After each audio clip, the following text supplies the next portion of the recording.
Nagsusumbong sa akin si Ate Edna eh. Si Mama kasi sa akin susumbong. Huwag natin kalimutan po ang landing pad or yan ang alam po yung tulong natin kay Kuya Bal. Kasi alam niyo si Kuya Bal, mahina na po ang views ni Kuya Bal. Huwag na natin siyang pilitin na mag-effort pa ng todo-todo. Kasi na yung 10% na kinikita natin, di ba? Na welcome niya tayo dito. No? Gasino na po yung 10%. Huwag na natin i-ano sa kahit yung iba nga, 5% lang. Sobra-sobra pa nga yung ano eh. Barya-barya na lang yung ano natin. Kasi kung hindi naman dahil sa kanya, wala tayo ngayon dito sa kinalalagyan natin. Dapat wag na natin na dapat si Papa nagre-relax na lang yan. Ngayon, nagga-grind pa rin si Papa, naghahanap ng sponsor, para sa mga charity niya. Nag-e-effort pa rin, 'di ba? Dapat ano na lang, lalo na yung mga nasa ranking ni Ninong July. Sino-sino ba yung nasa ranking ni Ninong July? Ninong July. I-announce mo yung mga nasa ranking mo dyan. Di ba guys? Ako nga kahit bumaba yung views ko, di ko talaga binabawasan yung binibigay ko kay Papa. Kahit bumaba yung views ko po, di ko binabawasan yung binibigay ko sa kanya. No? Kahit maapektuhan yung yung kahit kulangin ako sa budget sa pabahay. 'Di ba? 'Yun, nagkulang ako sa budget sa pabahay kay Biancy, pero yung binibigay kay Papa di ko binawasan, no? 300,000 po yung binibigay ko sa kanya buwan-buwan. Iba pa yung mga minsan pag may binibigay din ako yung pakunti-kunti. Pero yung buwan-buwan, na yan, matic na yan, 300,000. And syempre, na yun sa kanya, 'di ba? Pero ang ginagawa niya, pinantutulong niya rin. Pinantutulong niya, niya pa sa pabahay. Pinangpapasahod niya sa mga staff niya. 'Di ba? Basta yung guys, yung landing pad importante yun. No? Kahit pa may sarili na tayong community, 'di ba? Kay ko naririnig kay Ninong July. Si Ninong July, palagi yung sinasabi yun na yung 10% mababa yan para sa landing pad ni Kuya Bal.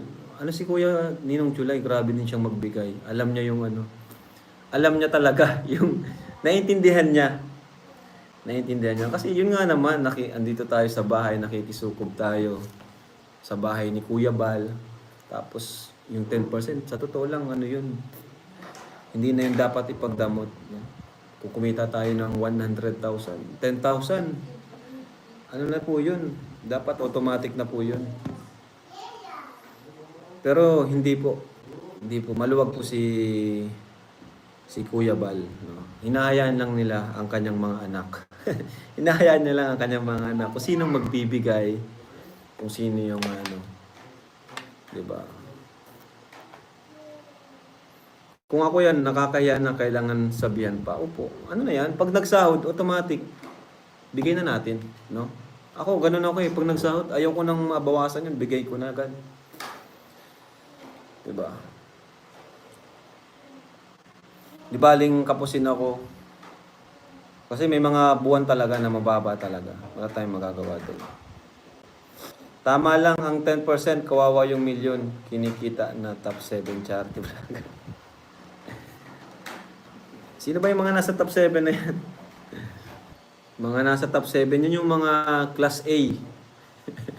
Class A, charity vlogger. Sino yan? I-categorize nga natin.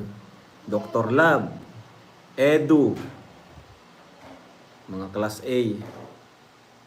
Sabihin natin, halimbawa, S. Class S ako, Sila, Edu, class A.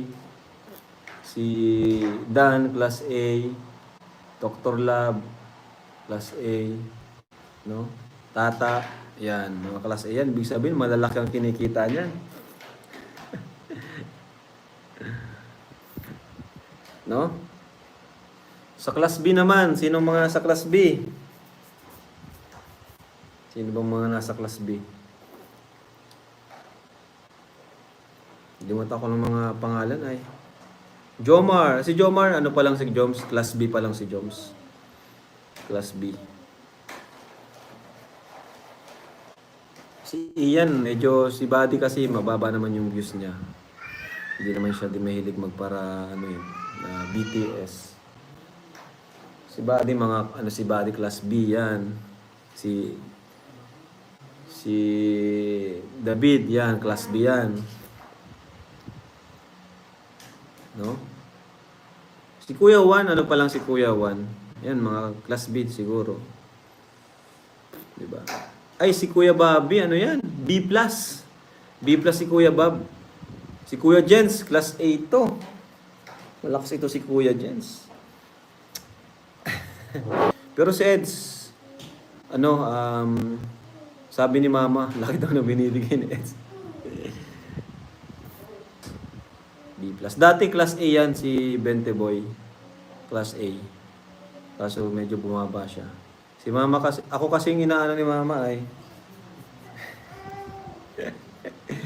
Meron pa naman dito. Yung iba naman, wala pang mga views. Kagaya ng nila Ate Rhea Olarte, yan, mga ano pa lang yan, class C. So, syempre, magbibigyan niya ng baba lang. No? Sila Ate Roda. Yan. Maintindihan naman natin, di ba? Ate Roda. Sino pa ba? Si Kuya Yoyo, mababa lang naman si Kuya Yoyo. Kikita ko yung sahod niya. Talaga pinapakita. Si Vincent, yung babas na baba na si Vincent. Pero yung mga nasa ranking, yan yung mga nasa class A, class B+. Si Pure Health, Kuya Pure.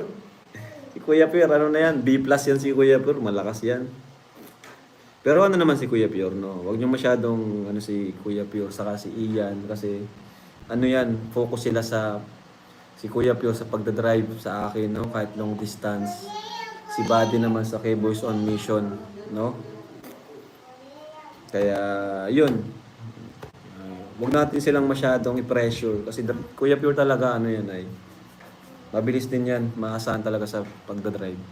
Pero hindi naman si Buddy. Pero si Buddy, sa ano din siya eh. Dalawa kasi si Buddy, nag-K-Boys on Mission pa siya. Kaya, yun. Kapitan Jens, galaw-galaw. Nagbibigay po yan si Kuya Jens. Nagbibigay si Kuya Jens. Sinabi sa akin ni Mama. Bibigay po yan si Kuya Jens. Si Carla obligado rin po magbigay sa landing pad. Oo naman po. Actually, ako man po talagang manager ni Carla, no. Nag-usap na rin kami ni Carla, nag-usap kami yan. And ang maganda naman po kay Carla, sumusunod talaga siya sa akin. Sabi ko nga sa kanya, basta dito ka lang sa Kalingap, sumunod ka lang sa akin. Hindi ka namin pababayaan. Tapos yun sabi niya, nag-promise pa nga siya sa akin na di siya aalis sa Kalingap.